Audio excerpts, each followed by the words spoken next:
execution. From the boot, the first is undisputed. So shout out to the OGs, marks, new fans. Talking that A to the Z, yeah, NXT, giving you Japan in the scene on lock. Holding the street, come but sit back, relax. Suspended disbelief, brother.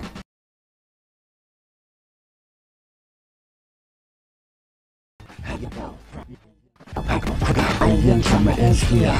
Suspend Disbelief podcast. We all up in your ear with the these moves and the perfect execution. So we the crew, the first is undisputed. So shout out to the OGs, marks, new fans. Talking about A to the Z and the E, NXT, giving you Japan in the scene on lock. Holding the street, come but sit back, relax. Suspend Disbelief, brother.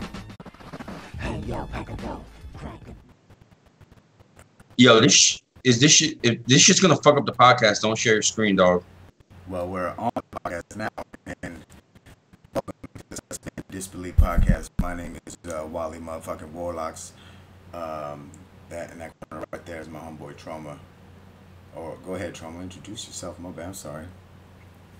No, I like when you introduce me. Okay, well that's my homeboy Troma right there, and that's my homeboy Curtis, or sorry, Future Shock.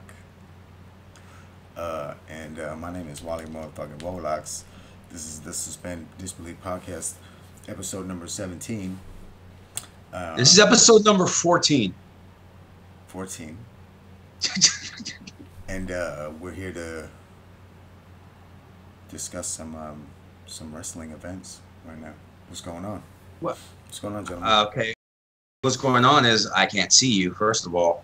Oh, you can't Second of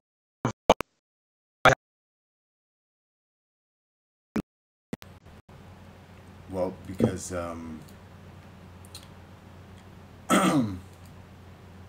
because you already made it that way and you just figured we'd just use it since you already made it. yeah, pretty much. All right, cool. Fuck you, Doug, for not coming on the show. Yeah, fuck you, Doug. Fuck you for going to bed because you had to work. We all have to work, fool. All of us. We all have to work. Troma, what's going What's on, up? bro? Not much. Happy New Year, everybody. All the disbelievers. Happy New Year. Yeah. How was y'all New Year? It was good. It was good. Had a good New Year. Me and the fiance went out with a couple friends. Work. Had a couple drinks. Didn't really get drunk at all. I only had a couple beers. But it was nice getting out of the house. It's nice getting out. What about you, Wally? Yeah, man, I was just chilling with some family, stuff like that. And sorry about that little bit of a rough start there, guys. Troma told me not to share my screen. I did share my screen, and that. Thank you for acknowledging that I told you not to fucking do that. And it fucked me up. So, my bad. But we're good now. I stopped sharing my screen, and I'm good to go. Yeah, New Year was cool. My girl's she's had bronchitis, so we've been quarantined here for Christmas and New Year, so haven't been doing much. Oh, no. But luckily, that means, got to do a lot of SDP work. SDP. Awesome. Bronchitis. So what's It's all good. Going on, gentlemen? So did you guys watch the latest SmackDown? It was pretty good, I thought.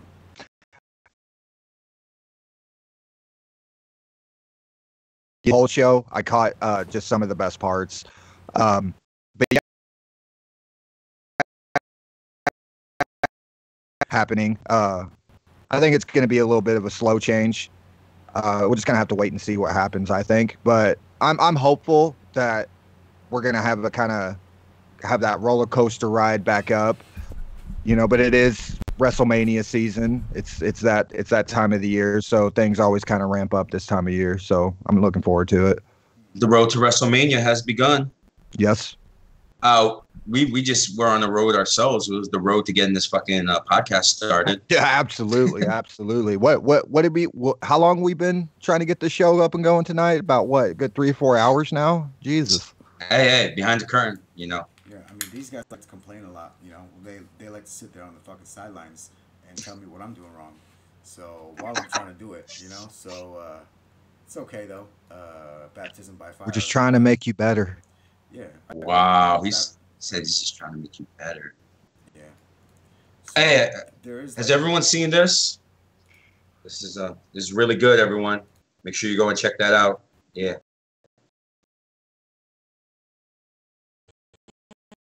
No, it's a really good video. He's got some really good insights on the upcoming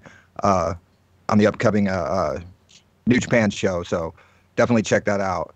Yeah, because I turned on my iPad and everything, just my tablet, just to do that. So go ahead and check that out.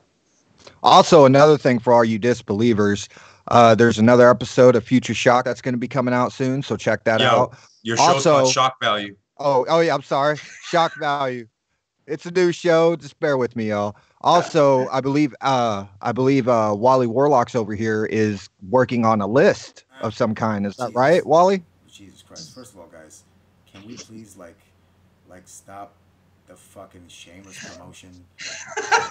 First, I told you, this, man. I told you this is gonna happen. About fucking wrestling. Well, he started it, so why does he get to plug his show and I can't plug my show? Upcoming shit. And my show is already up. They can just go watch it. True. All right, let's talk wrestling. The SmackDown. I barely watch WWE. I catch highlights. I read stuff. So SmackDown's always been a superior show in my opinion. Anyway, and I hear they're doing things with Mustafa Ali. It's kind of that's kind of cool. But and then they got they got Apollo Crews going off on it. They've got isn't he on Raw? Isn't he on Raw? Apollo Crews. Never mind. He's on Raw, isn't he? I saw him doing something. I saw him doing something I was like, oh, that's different. Like, why is Apollo Crews he won the Apollo Crews on? Oh.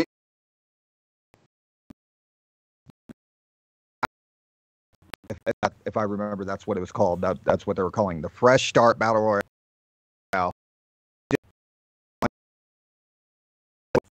To, I guess, reenact his rematch clause.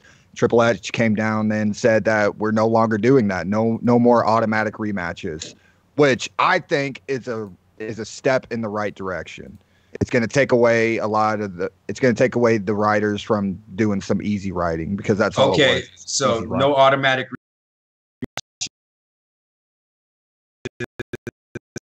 matter when we just run the same match.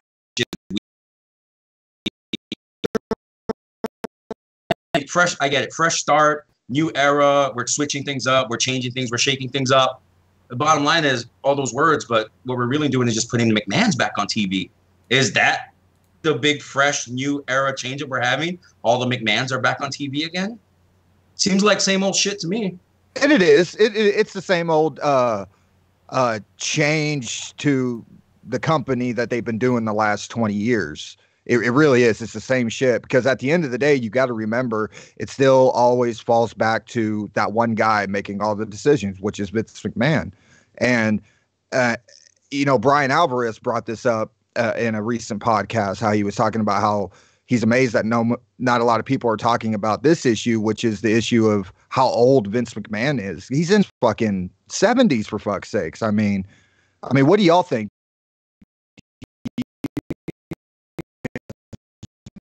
Let Paul take over or what? What are y'all's opinions on that? Go ahead, Adam. You're the big Triple H fan, so. Well, the thing is, I don't mind seeing the McMahons on TV. In fact, the whole thing that Vince was doing with AJ, I fucking kind of like that. It's kind of like poking AJ, trying to get a response out of him, trying to get AJ to let the animal out. I guess they were going. I like the fact that John Cena is back and putting Becky over, giving Becky the rub, fucking and making Cien almost look good. And then Cien almost is already pretty good, but on top of that, there's a lot more promos going on too. Like all of a sudden, there's promos up the ass. And it's like, oh shit. It kind of reminds me of back in the day, old school fucking Raw, like when it was just a bunch of fucking promos and fucking fun time wrestling. You know what I'm saying? Like, and you get kind of getting exactly what like you kind of want to see. There was a match. What is it, bitch? It was Sonya Deville. Sorry, she's not really a bitch, but my bad. She was going up against what? Sonya Deville and Naomi, and then I was kind of like, oh, Naomi's gonna win this match. It's kind of like, why even watch this shit, you know? And she didn't. Naomi fucking lost this shit, and I was like, oh shit. I see the changes that they're kind of doing, man. And to me, it's like, what do you want them to do? Turn the fucking Raw all blue and fucking SmackDown all red? Like, how much of a change do you need to see? Really, it's mostly just the content. And to me, it kind of feels like they've stopped, like, you know, just calling it in, you know, and now it's kind of like showing. I don't think it was. Sorry. Go ahead. No, I don't think it's more or less of them just phoning it in. I think it's more or less them playing it safe a lot of the times, because they are a publicly traded company. They are, you know, totally PG. They have all these shareholders that they have to keep happy and shit. So the product tends to suffer and stuff. I don't feel any differently about the promos now than I did, you know, a year ago. They still feel the same. They don't feel like they did back in the day. And what I mean by that is that back in the day, you know, they felt very organic, you know, because out there and cut a 5-minute promo. Now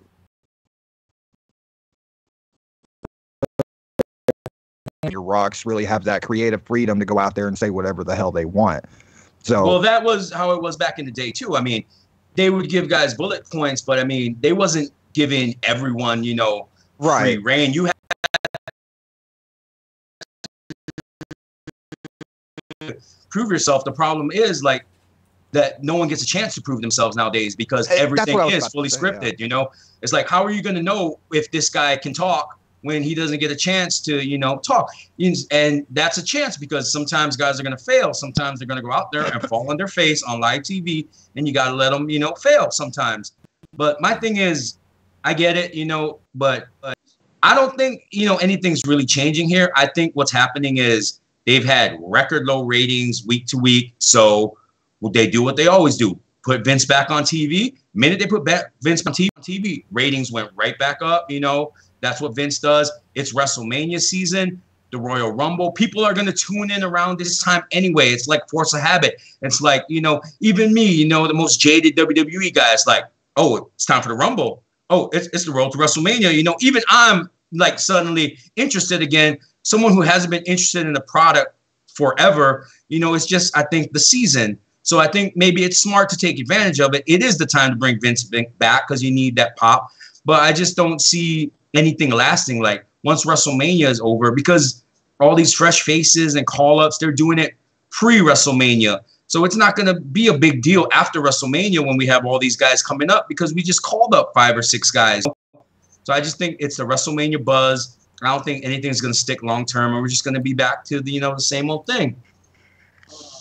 And to answer your question, I think Triple H is great in his role, but Vince McMahon is still Vince McMahon. I mean, we don't know how Triple H is going to do on a big stage like the WWE. I mean, he can run NXT. He can run 205 Live. That's not the WWE. That caters to a more hardcore internet audience. You know, I mean, Vince has been doing it for so long. And, you know, say what you want about Vince. He's out of touch, whatever. But, I mean, they're still number one. They're going to stay number one.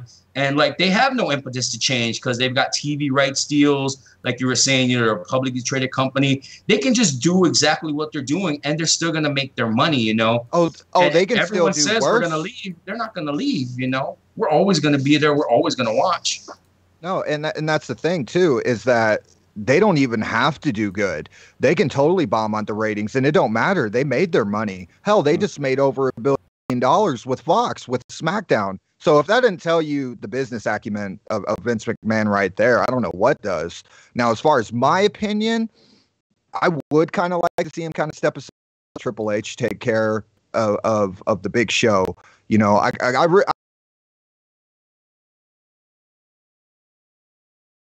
to really kind of fill in Vince's shoes. I think obviously they're big shoes to fill, but I think he can do it. I have that faith in him because what he's done with NXT is just phenomenal. I mean, just look at this year's 2018.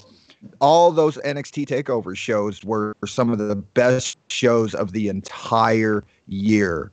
Each show was a absolutely banger. Each show was a banger. I didn't get bored, not with one show. There were a couple matches here and there that were like okay, but there was not one shit show match all year. Okay, let me ask you something then, if I may. Triple H, he can put on takeovers, no doubt. Takeovers are always amazing. But aside from takeover, how good is that NXT show really? That 1 hour show every week. I mean, occasionally there's some good matches. There's a lot of squashes. There's a lot of filler. And that's just 1 hour a week. And then he builds up. He gets 4 months to build up a big show. He goes out there on a big show, knocks it out of the park. And then he has, 3 months of just weekly TV. And those shows aren't amazing. Those shows aren't can't miss. And that's just an hour. So now he's going to go from this 1 hour a week of TV that's not even that great. And now you're like, you got to put on 5 hours Raw and SmackDown every week. So, I mean, I'm saying, you know, I don't think it's like, you can't look at NXT and be like, oh, give him, you know, all the shows. I don't think, you know, it's going to be a transition, I think. So, Adam, like, I know Triple H is your favorite wrestler. What do you think of him as an executive out of the ring?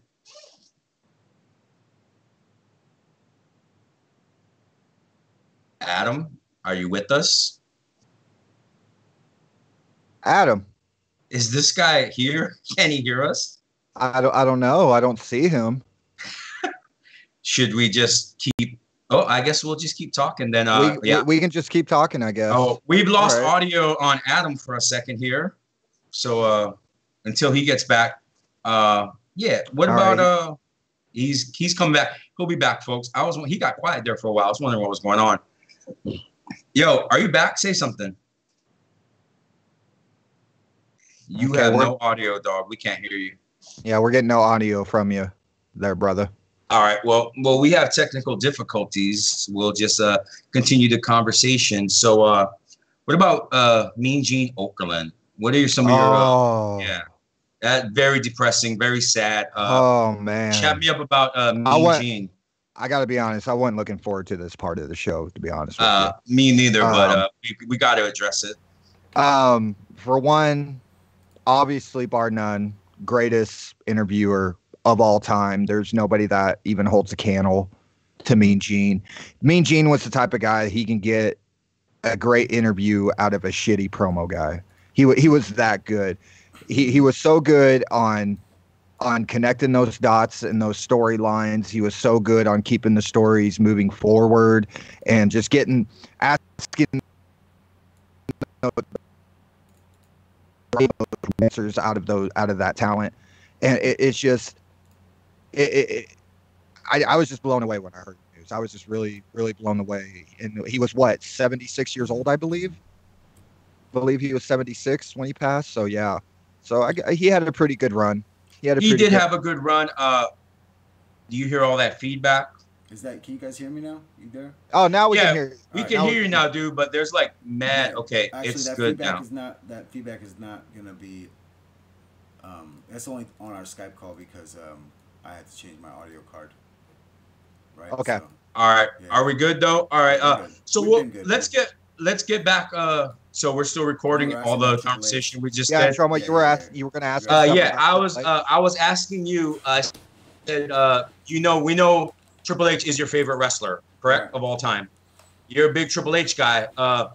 What are your thoughts on Triple H out of the ring as an executive in his role?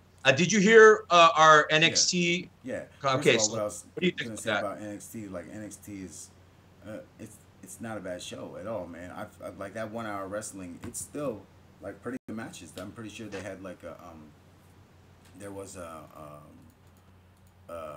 Gargano and Aleister Black cage match the other day that I watched, which was fucking excellent. You know what I'm saying? It was an excellent match, and between Johnny Gargano and Aleister Black. Yeah, yeah, right. You saw that, right? It was great. Yes, sir, I did. Yes, sir. Yeah, it was very good. It was a really good match. To me, I was like, damn, they put that shit on free TV. So I feel like the guys on that show, they go a little extra hard because it's almost like that ECW feeling, almost like that. You do it for the brand, do it for. Yeah, and you got to remember, Triple H handpicked a lot of those guys and brought them in, so they do want to make him proud. He gave them their shot, so they'll work hard for him. Mm-hmm. Right, I'm and him as an executive, I really don't think that it matters because he's Stephanie's husband. You know what I'm saying? Like, it's kind of like. So basically, what you're saying, Stephanie pretty much has that end of it. No, I'm saying like he's gonna do the shit that everyone expects him to do. Is like bring in all his buddies, fucking get Road Dogg working for him. Fucking all of a sudden all his homeboys are in the fucking Hall of Fame. He would do pretty much what I would do. Get all your fucking boys and get them in the fucking whip and be like, let's go do this thing. Let's go fucking. Is he ready to run the big show? At this point, I don't think he ever will. He never will. I think that never. What if Vince croaks by himself? Huh? Interesting. Never. They're never. Who do you think? You think there's going to be another guy like along with him doing things? All right, Stephanie. Well, I mean, Stephanie, she's not going to be booking shows though. Yeah, that's what we're mainly talking about. It's like he's just talking about booking. I mean, like being being in charge, being the head man.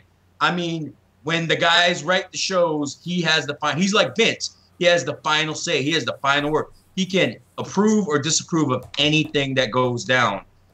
You don't think that's going to be his role?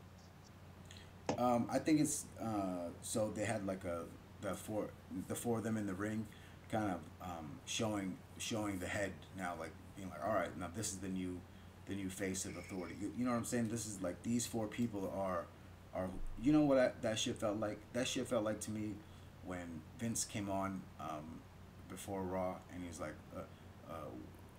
we're not questioning your what did he fucking say?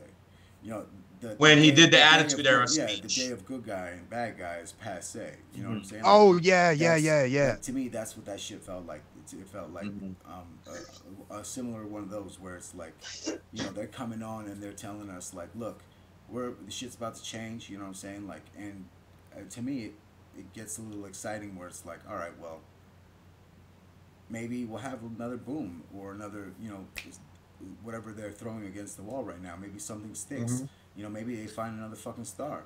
Maybe, like they just called up a bunch of cats, and that's awesome to me. Like the craziest thing is though, wrestling right now is so hot outside of the WWE that if WWE were to catch on fire right now with as hot as with Japan, Mexico, the UK scene, the Indies, with fucking All In, AEW, with as hot as it is, with as much eyes are on wrestling right now, with as fucking, the products are so red hot right now. WWE is like the only thing that's not red hot right now. If they were to get red hot and catch on, it could be another boom period. It could explode. It's like they need to take advantage of this and blow the fuck up because there's so much eyes on wrestling right now that are not even looking at the WWE. And if they can attract even a third of these people that are watching everything else, it can be another boom period. So, I mean, if they need to get their shit together. The only star that they have right now, the real true star they have right now is Becky Lynch. She's the biggest star that company has right now. I'm sorry, but it's true. Becky Lynch is the most over fucking wrestler in that entire company. She's the hottest star they have right now. She's the hottest star they got right now. Not women's wrestler, fucking star overall, dude. Hottest star, maybe not the biggest draw. I still think Ronda is probably the biggest draw. Ronda Rousey's killing it. Her and Ronda are definitely the biggest fucking stars. That's your main event at WrestleMania. Brock's not around enough to draw though. Yeah. I mean, how can you draw when you're not on the show? He still draws though. He still draws. He's on the pay-per-view. What are you talking about? Yeah, he draws every 3 months. Does he draw every week ratings? No, he doesn't. Ratings No, he doesn't. and that's a big mistake in my Why do opinion. we care Because about I want to ratings? see, I want Why to do see, you and I I want give to a see shit my about champion. ratings? We don't, but they do. All right, but why do we If they give a didn't shit? care about ratings, we wouldn't be having Vince McMahon back on TV. We care because ratings dictates what's on our TV. If the ratings weren't the worst ever in 2 back-to-back weeks, we wouldn't have all this good shit that's on TV now. This thing that you're saying, oh, this is great. If ratings don't matter, we wouldn't be having any of this right now because they just stay the course. That's why we care about ratings, buddy. That is actually kind of like an ongoing debate with a lot of people is whether the ratings actually do matter. Because you look at the ratings and then you look at like their social media numbers, and their social media numbers are just through the fucking roof, because a lot of people think what's going on is that, people are people don't want to sit through a 3-hour show anymore, or even a 2-hour show anymore. So what they do is they hear about these matches or these moments, and they go onto their YouTube channel and they watch all the shit on YouTube, and that's where they get most of their views. So that's kind of an ongoing debate right there, whether the ratings actually really matter. Now, I'm curious, in spite of the current ratings that just happened not that long ago, their lowest ratings ever. Now, would have still gotten that deal, with Fox if it was after those ratings?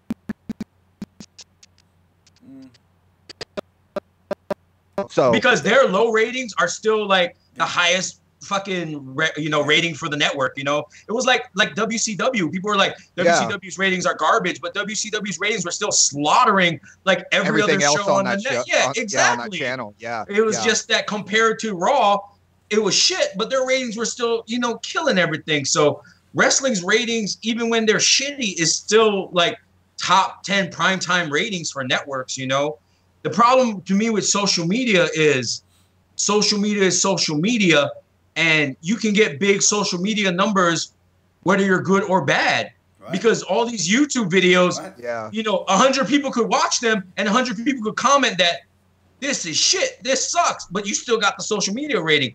Half the people on Twitter are telling you how much WWE is shit, but you're still getting the big Twitter numbers, So you can't look at social media numbers. I don't think they mean anything, because half of the people are telling you that you're shit. Saying. I see what you're saying. Like if we got 100 views but 100 people like commented that we suck, I mean, I wouldn't be proud of those 100 views, Yeah, but you know what? Views equals money in that world. It's just true. Views equal money. And Vince is smart enough to know that. He was smart enough to see this change of social media blowing up all over the place, and he took advantage of it. Now they're one of the highest fucking viewed platforms on all of fucking. Their YouTube money is chump change to the WWE, Oh though. yeah, it is. That YouTube money doesn't mean anything to them, dude. They just when they sign these big TV rating contracts.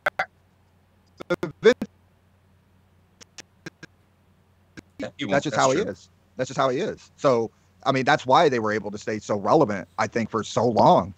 I think that was a big help in that. Big help, especially when it comes to the younger fans, especially newer younger fans coming to the product.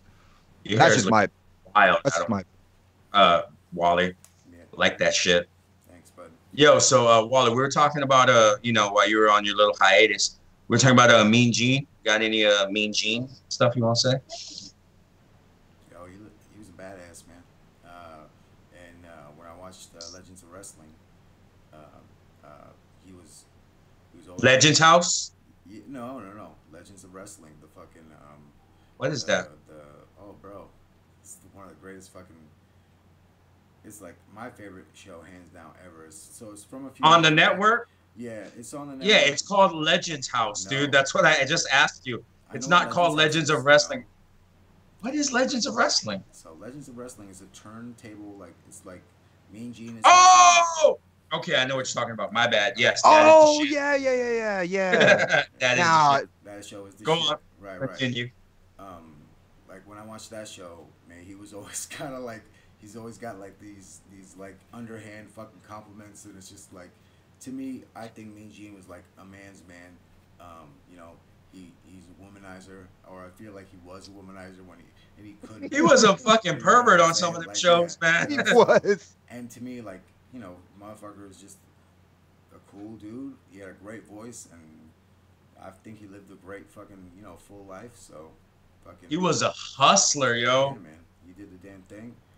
Yo, that hotline, that WCW hotline, was the internet before the internet for wrestling fans. I mean, Yeah. if you wanted anything, it was the hotline. Like that was the internet. All the smart marks, it was the hotline, man. That's where you got all your news, your info, your rumors. It was the hotline, dude.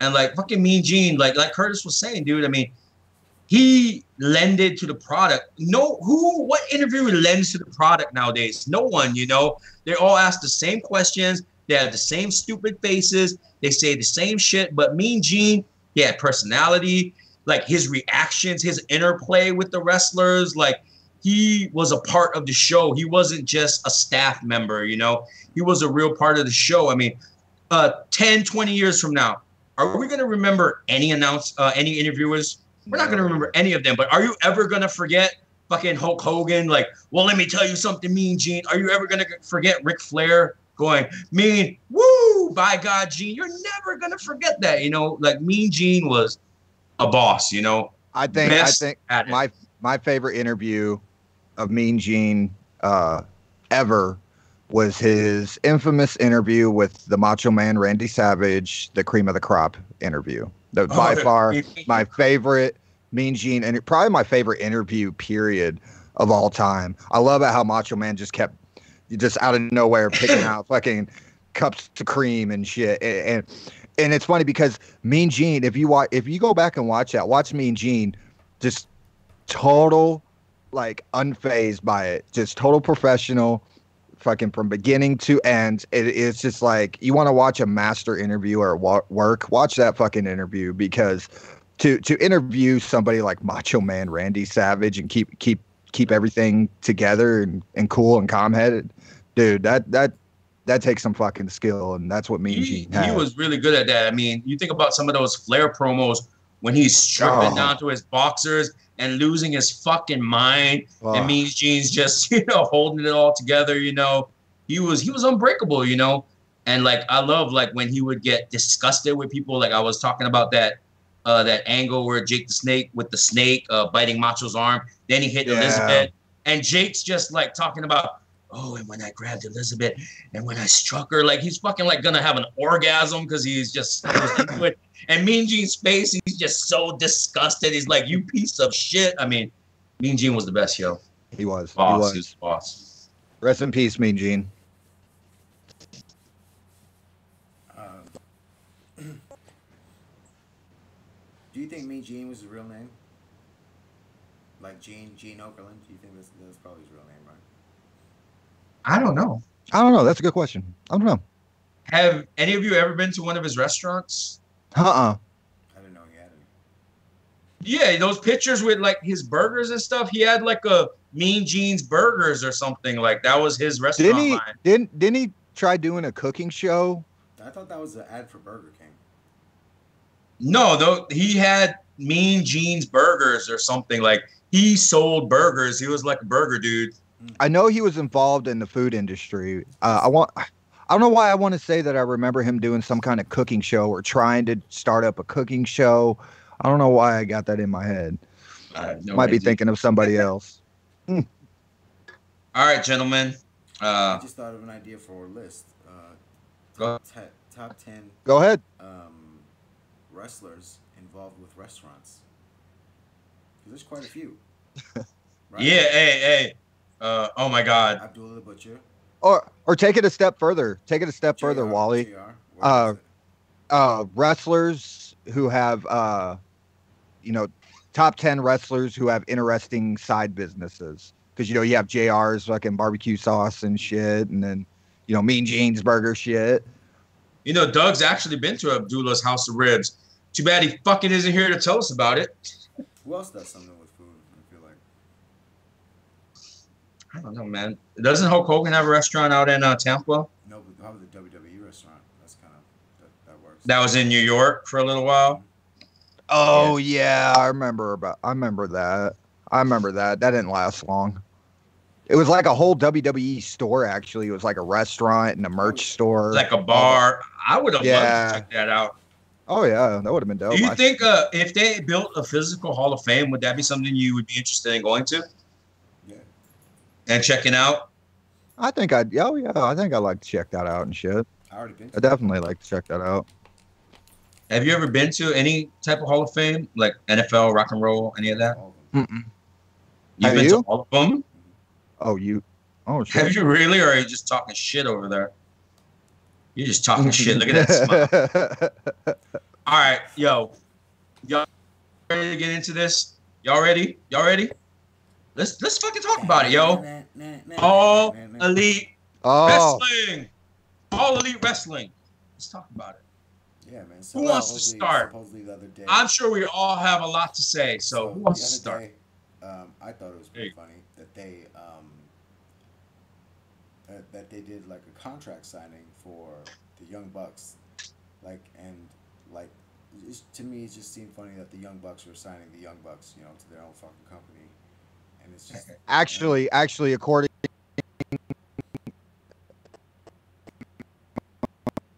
They have not been signed. They have been signed. They had a press conference. They signed their contracts. Oh, they did. They did. Okay, I missed that. It was they signed Cody, the Young Bucks, Brandy, and Hangman Page, and Kenny's the they signed Britt Baker also.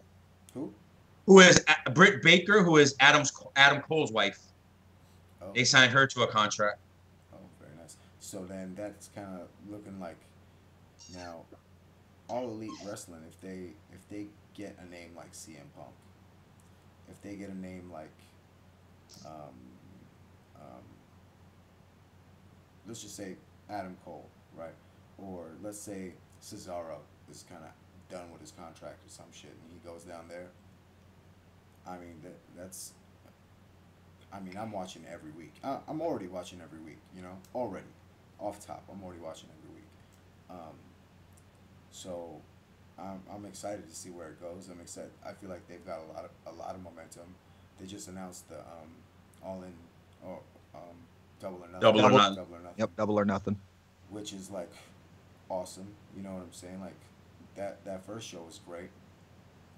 That show that put me on to Chelsea Green, who's now one of my favorite female wrestlers. I think she's got a great fucking gimmick. I think signed to NXT. She just got signed too, right? Like. She's super hot. Oh my god. That's Zack Ryder's woman. Well, Zack Ryder's got good. Zack Ryder's. Woo. He does have good taste because he used to be with Emma before. So. Woo. All right, so. You know it. All right. And then on top of that, I think they've got a lot of support, man. I think that. They've got so much. Okay, you go. You go ahead and go. Oh no, you can go because I actually, what I have to say, I actually want to get responses from you both. So I'll let you go ahead and say your piece because I have questions. Well, I'm as excited as everybody else for the upcoming AEW brand.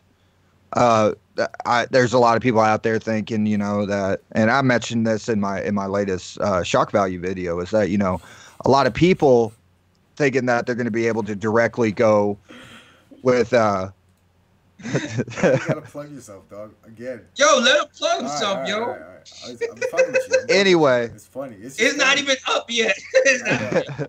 Yo, look. Anyway, like I was saying. There's a lot of people think that they're going to be able to go in direct competition with WWE, and it's just slow down for a second, okay? I think they're because two for sure. That's not going to happen for a long time, for many years, if it even does happen. Many years. All I got to do to give you an example is just Impact alone.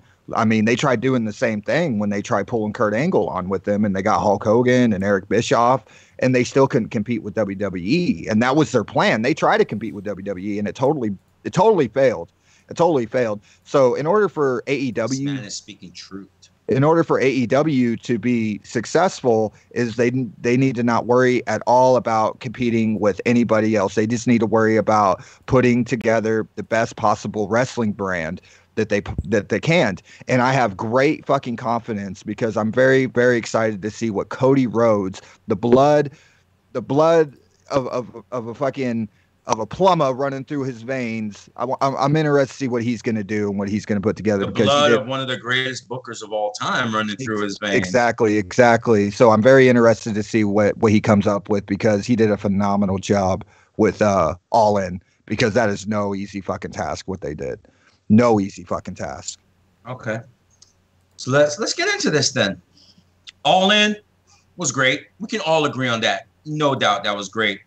Agreed. All In was promoted by Ring of Honor. Ring of Honor did almost all the legwork and promotion on that show. All In was partnership with New Japan Wrestling. New Japan brought in all their biggest talents to work that show. All In had partnerships with, all these different brands with Impact. They had Impact send guys there. They had like every major promotion in the world. Every promotion's big champion. They all came together for All In. That's all done now. This is their promotion. No one is going to want to work with these guys because they just burned Ring of Honor. They all left ROH. You're going to get groups like PWG. You're going to get Impact. You think they're going to want to send their guys over to All Elite Wrestling? They're not going to want to build this brand to overtake them. They're not going to help build this brand that's in direct competition with them. This is what I've been saying since day one. Yeah, they got the Bucks. Yeah, they got Cody. Yeah, they got Hangman. Who are they going to wrestle? Everyone's got contracts now. ROH has guys under contract. Major League Wrestling has guys under contract. MLW has guys under contract. New Japan has guys under contract. So you're going to take these guys who are all great, this little core group of great guys, but if they have no one to wrestle, that's a problem. So unless they're going to have some kind of partnership with New Japan, which I don't know if that's going to work, because New Japan has a really strong partnership with ROH, and ROH is not going to want to help these guys. We got SCU in there. That's good. But, I mean, they're going to have to find so much talent and develop them and get them on that level to wrestle these guys. That's what I think people aren't seeing. It's like people are thinking, oh, Cody and the Bucks, they're starting this promotion. Everyone's for them. Yeah, maybe they want to work for them, but not everyone can.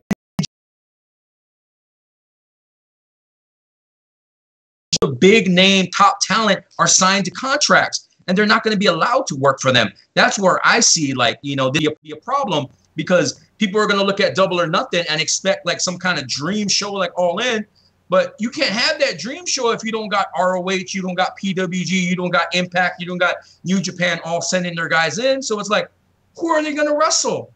And, Marty's not involved. He's, got contracts. Kenny Omega, who was supposed to be, with this core group of guys, and he hasn't even been mentioned, he's got his New Japan thing. So it's like, to me, it's like, yeah, maybe down the line, like Adam says, some big WWE guys are going to want to go there. Maybe, guys are going to come off their contracts and want to go there. But for this, right in the beginning, I think it's going to be a problem with, like, where's this talent coming from, Right. You can't run a promotion, with just the elite, with just these 5 guys. You can't have a promotion with 5 guys. Now, don't you think they thought about all this before they set all this in motion? They had to thought about all of this, because word on the street is that they already have a lot of people signed and or ready to sign. Then we just have to wait for the next coming few days for the announcements. That's to come my out. Question, though. Who? I don't know. I don't know. Signed, because all the big names are under contract. Oh, I know this. I mean, look at ROH. I mean, ROH just lost like all these elite guys. But look, Jeff Cobb signed, Bandito signed, Mark Haskins signed, PCO, Brody King, Tracy Williams. ROH went out and signed like they signed a whole shitload of guys. People. Yes. They signed a lot. MLW just signed a whole bunch of guys. New Japan just re-signed a whole bunch of guys. Impact has signed a whole bunch of guys. So it's like, who's out there? There's good talent out there. There's mid-level talent out there. My question is AEW going to pick up these guys and develop them? And how are you going to develop them when, you need guys to face the Bucks and face Cody? They're not going to be losing, They're going to be beating these guys. So how are you making these guys stars when they're just losing to these guys? That's my question. That's a good question. That's a very good question. And Honestly, I don't know what's gonna happen, and that's kind of the exciting part of it all. But the reason why I have confidence in it all is just that they just seem like they got all their ducks in a row. They seem like they got their shit together. They wouldn't be doing all this not unless they've thought of all this, and I'm pretty sure I'm sure they have a plan. They have to have a plan. I just don't know what that plan is. I want to see what that plan is. Yeah, But like, look, I'm looking around the indie landscape and I'm asking myself, who are they gonna sign? You know, I don't know. What big name are they gonna sign? Every big name is locked down right now. Yeah. Yo, Adam, how dare you just walk away while I'm speaking, man? I'm offended.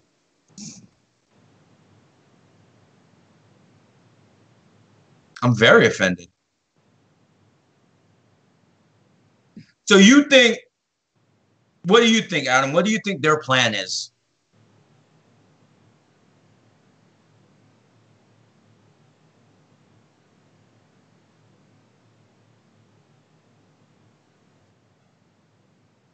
It goes from there. Hopefully it goes pretty good for them. I feel like it will. I don't think that they have much to worry about as far as it goes in terms of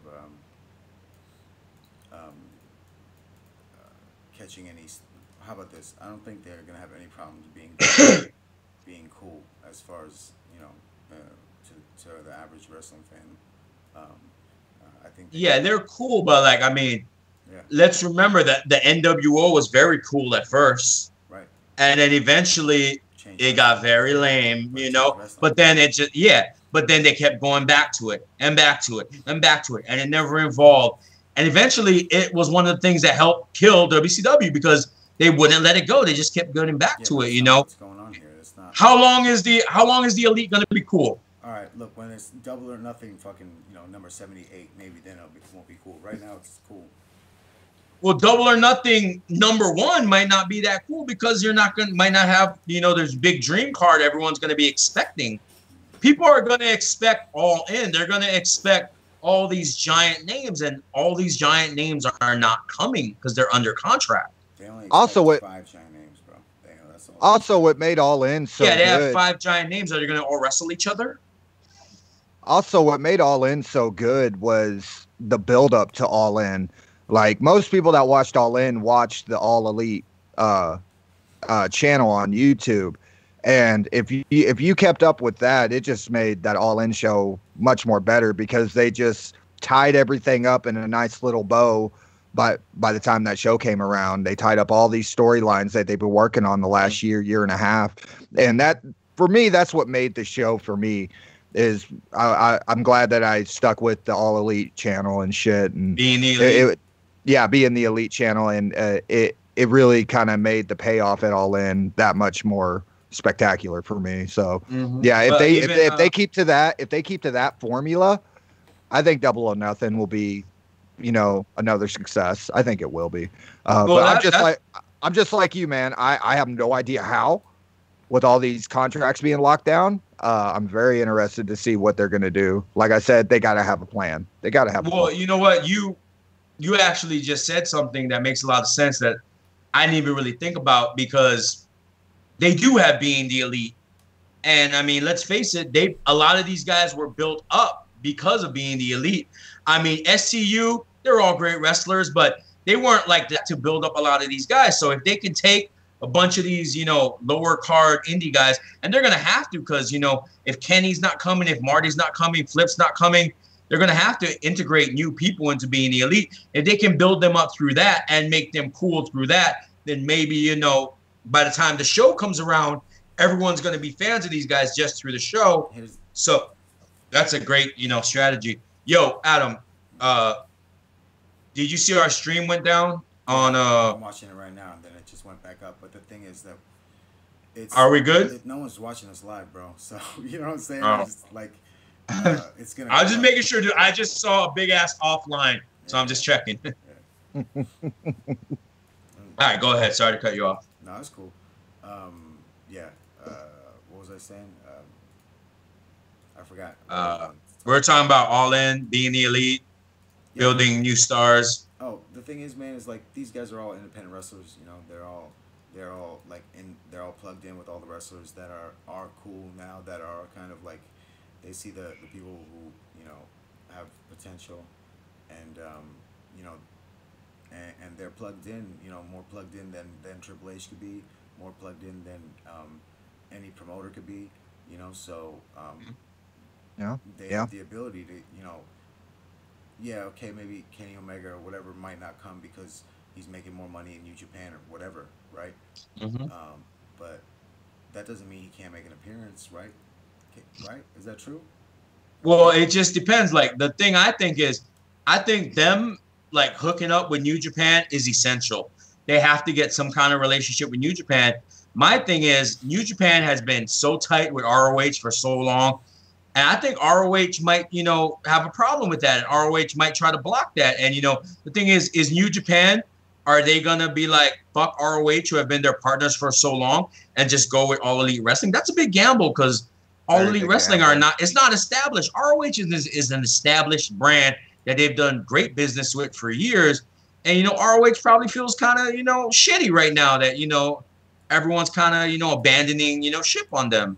Well, So I I feel mean, like that's happened to ROH for a long time, man. That's, you know, that's been ROH has been kind of poached. that's the story of, yeah, You ROH's know, life. You yeah. know, So they'll Oh build up yeah. so I these don't, guys and then and they'll they get don't really have a stolen. problem, you know, finding new talent. But there because hasn't really been a promotion come around like with the hype of AEW that kind of really threatens, you know, the core of ROH. Not like AEW is doing right They now. threaten the core of all independent wrestling in the Yeah, U.S. you're true. Yeah, you're right. Like, Very true. You're very true. and that's why I think that everyone around them, that's why I think that they're going to have trouble finding partners. They're going to have, like, if you're an indie promotion, are you going to be like, oh, yeah, definitely, let me send all my guys to you, you know, because these guys are, you know, they're out, they're cool, they're hot, they're looking to crush you, you know.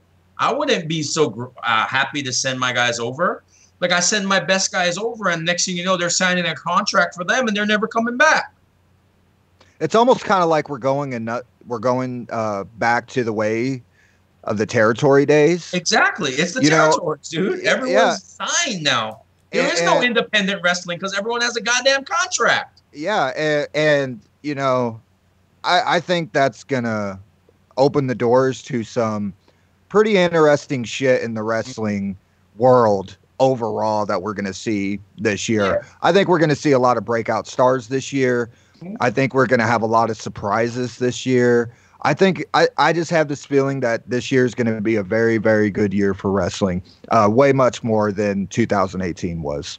Absolutely. Especially indie wrestling in the US. Especially I feel indie wrestling. because like it's been a great year for indie wrestling, but the problem is these guys that are hot, they've been everywhere. Like you would see the Bucks were in everywhere, you know. These guys were everywhere wrestling the same matches in every promotion. It's like now, you know, guys are locked up. You're not going to see the same matches in PWG and ROH and Chikara and Evolve.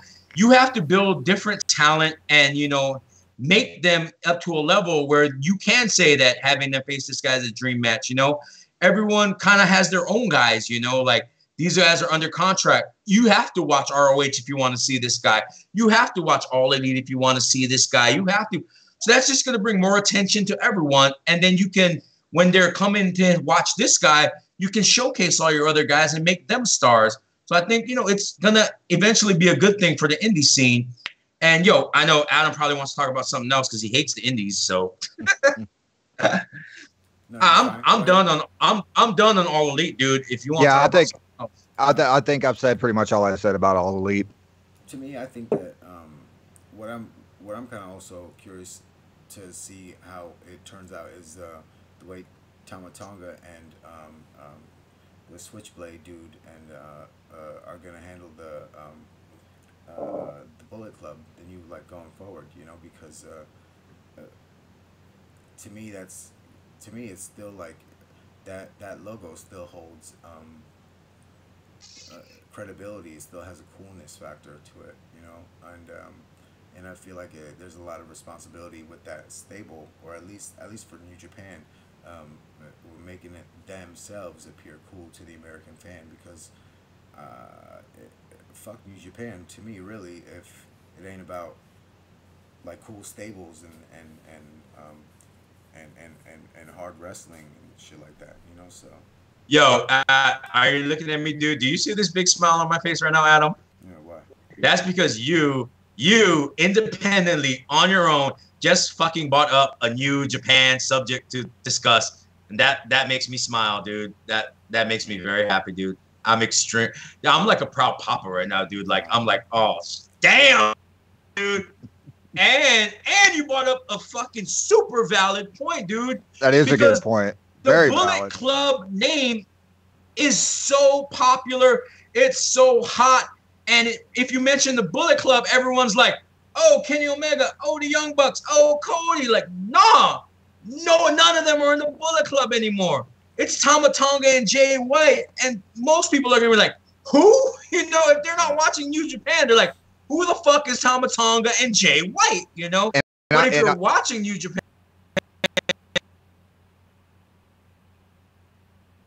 with the new Bullet Club. And as far as the storyline so far, I still think Tommy Tonga is going to come out of nowhere. He's going to take Tommy over. Tonga? Or, oh fuck. I still think. Got my words all mixed up. I still have this feeling that he's going to come from behind and he's going to be the new leader. I still feel like he's secretly running the Bullet Club. I think Jay White is just a front man.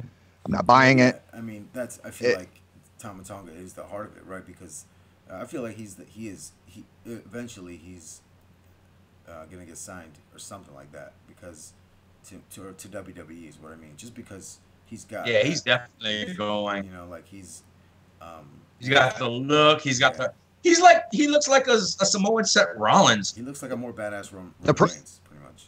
You know? He looks like promos, kind of. The promos he did this year alone, I think, were some of the best promos he's done in his entire fucking career. Just his social media, though. His social media is pretty interesting too. He's savage on his social media. Everyone he on is Twitter. A savage. He's very good. He's like the male Becky Lynch. Right. She fucks everyone up on social media too. No, I agree. Like, go ahead. No, I think the Bullet Club thing, it's interesting. Like, I kind of like I was talking about in my Wrestle Kingdom premature preview, which you can check out on YouTube, by the way. Yeah.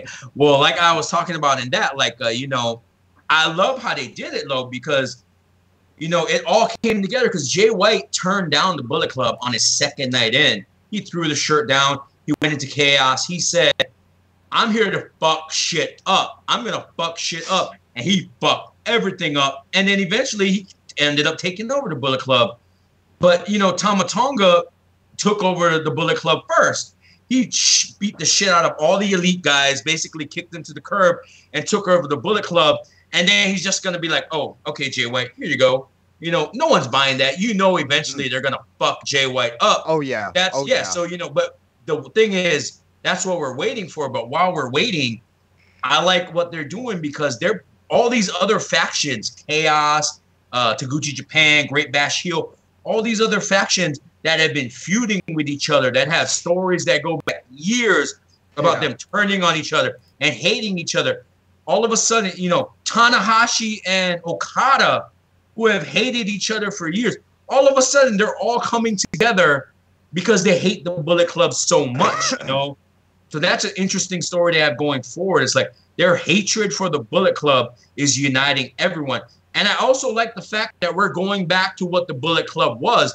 When AJ Styles ran the Bullet Club, when Prince Devitt ran the Bullet Club, they weren't cool. They weren't everybody wants to buy our shirts. Right. They were the most hated motherfuckers in Japan. They would get booed out the fucking people hated these guys. And that's what they are now. They're back to basics, you know. They're not trying to be cool and sell shirts.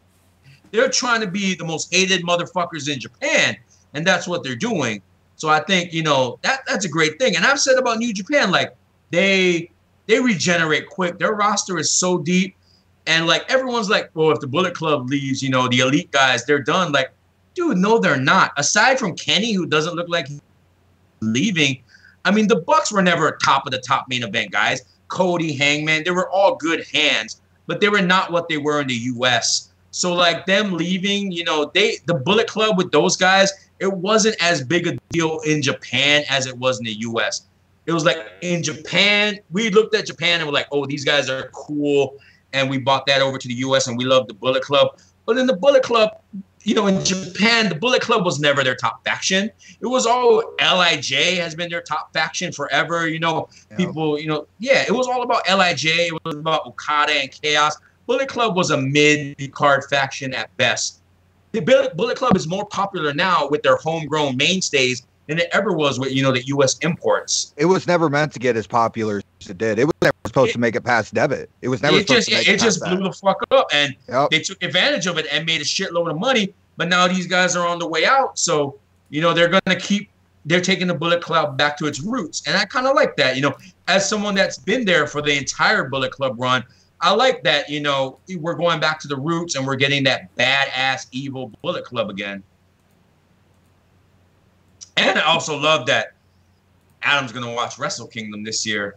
Yeah, well, I'm watching Wrestle Kingdom because of. You're still watching it, right?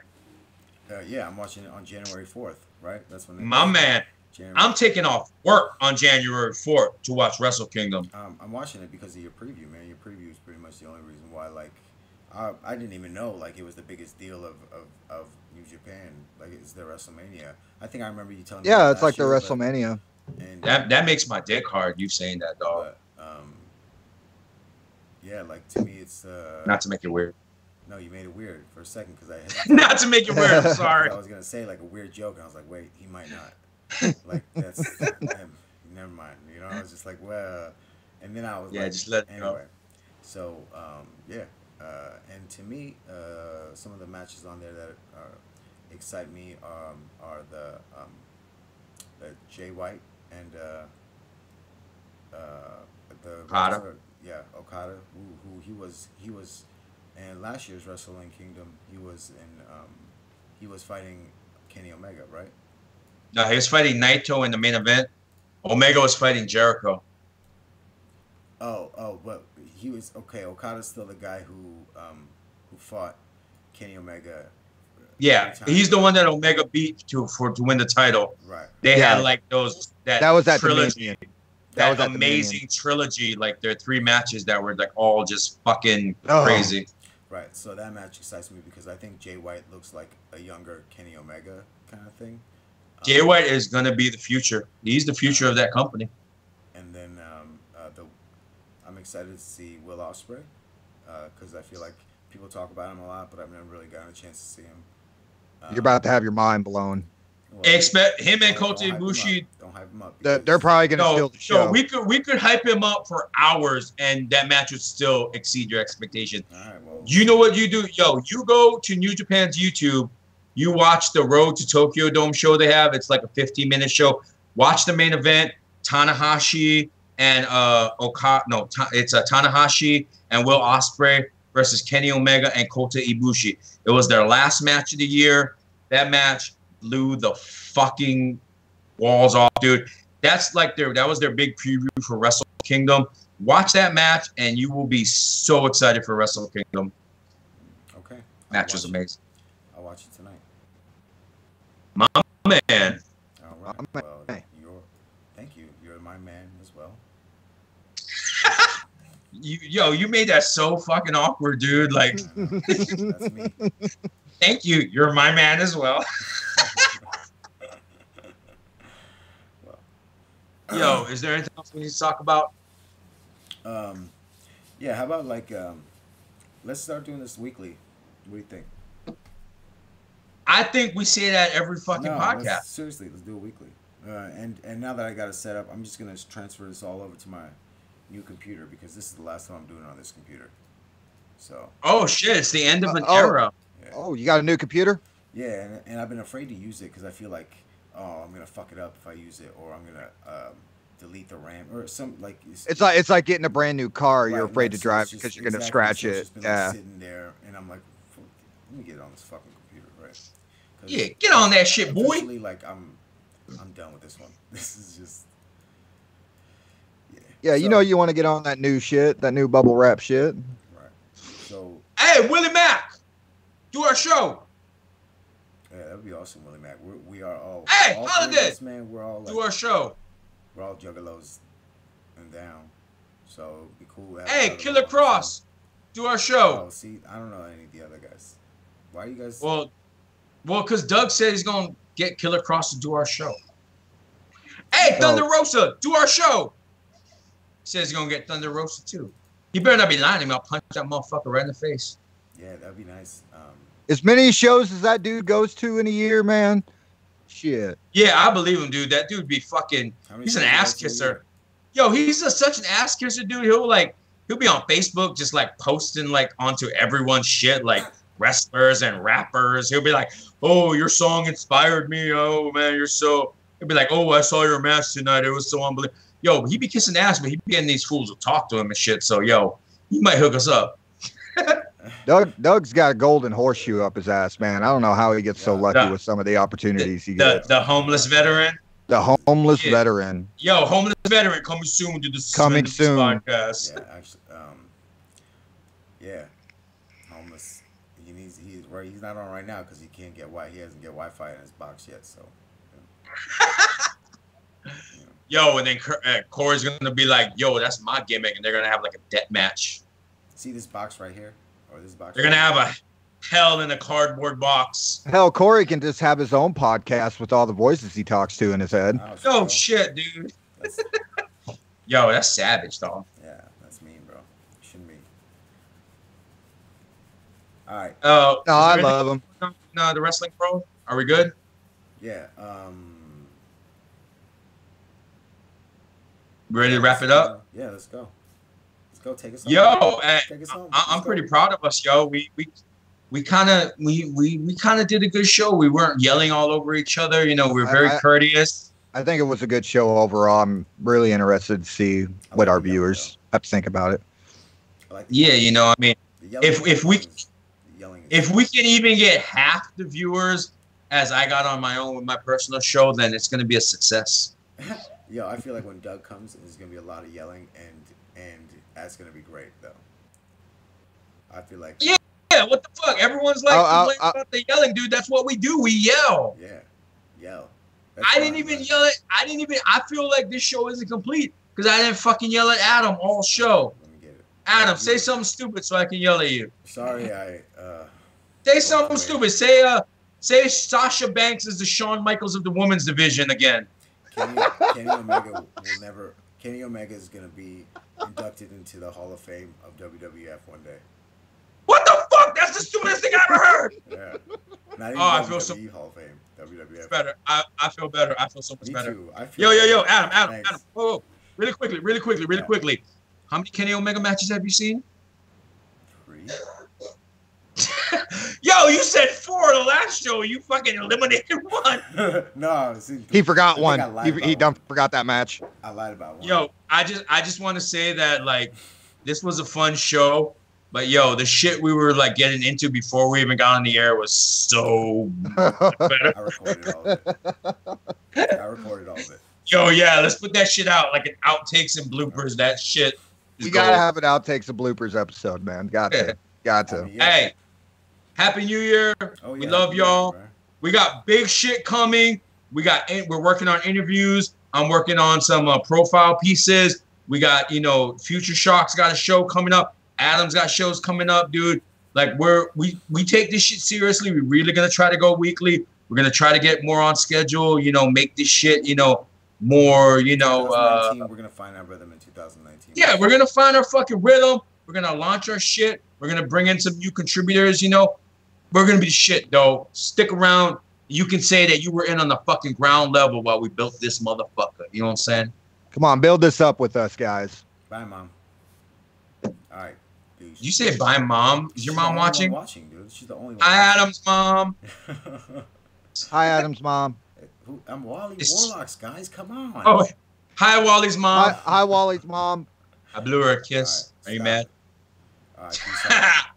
Peace out.